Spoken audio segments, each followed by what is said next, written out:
A principios de la década de 1940 vino a Guatemala el hermano John F. O'Donnell de Arizona, Estados Unidos, quien es licenciado en agronomía para iniciar en Guatemala y Centroamérica el cultivo de palo de hule, y desde ese momento inició los trámites para el establecimiento de la iglesia en Guatemala, lo que se logró en 1947 a través de la misión mexicana. La hermana Carmen de O'Donnell, esposa del hermano John, fue la primera conversa bautizada en Guatemala y Centroamérica en 1948. El 2 de enero de 1950, vinieron a Quetzaltenango los élderes Fay S. Robinson y Ralph G. Brown, quienes iniciaron la predicación del Evangelio verdadero en la ciudad y el establecimiento de la primera rama. La hermana Teresa Pérez de Gómez es una de las conversas bautizadas en esta primera época de la iglesia en Quetzaltenango, quien nos comparte su experiencia. Haber tenido unos padres tan especiales como fue la bendición de poder decir, como dijo Nefi, nací de buenos padres, porque mi padre Ricardo Pérez e Ignacia de Pérez fueron realmente unos padres que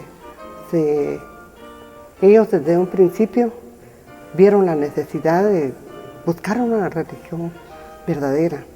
Mi padre fue siempre muy entusiasta, él siempre estudió la Biblia y de eso nació la idea de estar buscando la iglesia verdadera. Cuando nosotros llegamos a la iglesia estaban representando el nacimiento de Jesucristo.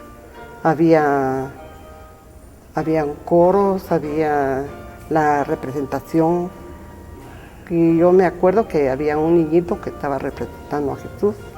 Y entonces, todo eso, nosotros sí sentimos con mis hermanos, yo al menos que tenía 9 años, yo sentí que realmente era un cambio de lo que habíamos estado viendo. Y en eso, pues al salir, mi papá nos preguntó qué nos había gustado.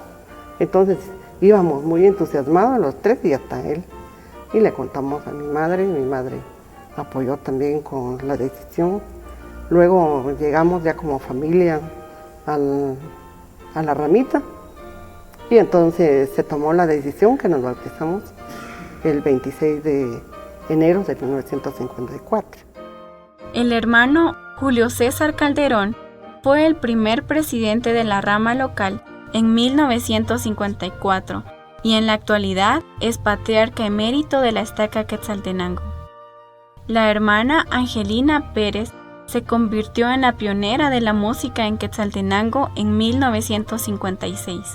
Yo empecé con la música en el año 55, porque los misioneros eran los que presidían la rama en ese tiempo. Iba a haber una conferencia en Guatemala y los élderes llegaron a la casa a pedirme que yo dirigiera los himnos de ese domingo, pero yo no lo sabía hacer y ellos me enseñaron y me dejaron los números que se iban a cantar ese domingo. Y me dijo, ¿le gusta la música? Yo le dije, sí, me gusta. La espero desde hoy de 2 a 4 de la tarde, de lunes a viernes, y le voy a enseñar el solfeo. Entonces así lo hice. Me costó bastante porque no tenía el tiempo, pero lo hice con el permiso de mi papá, con la condición que si yo no fallaba en el trabajo con mi mamá, que tenía el permiso, y si no, no lo haría. Entonces yo tenía que madrugar para ir a lavar al tanque a las 3 de la mañana todos los días, para poder tener esas 2 horas, para poder aprender el solfeo. Gracias por lo que ha hecho, pero ahora la llamamos como pianista de rama. Y entonces al presidente le dije, sí, lo que me cuesta sacar los himnos, pero tiene que hacerlo, me dijo. ¿Usted quiere servir al Señor? Sí, le dije, hágalo. Tenga las llaves de la capilla y venga a practicar todo el tiempo que usted pueda. Y así fue como yo empecé a practicar y a practicar. Y fue un poco difícil porque tenía que correr mucho para poderlo hacer, pero lo hice. Yo lo que quería hacer era servir al Señor. Y cada vez que yo llegaba siempre oraba y le pedía su inspiración para que él me ayudara a entender el solfeo. Seguí practicando y después ya hubo un cambio de presidente y vino un elder, que era el de Charles Cardon. Estábamos en un ensayo de coro, éramos 39 voces. Cuando él me dice, venga para acá, yo me fui, sí, elder, tenga la batuta, me dijo, y desde este momento usted va a dirigir el coro, porque va a haber una conferencia en el Limbo y tenemos que sacar este coro.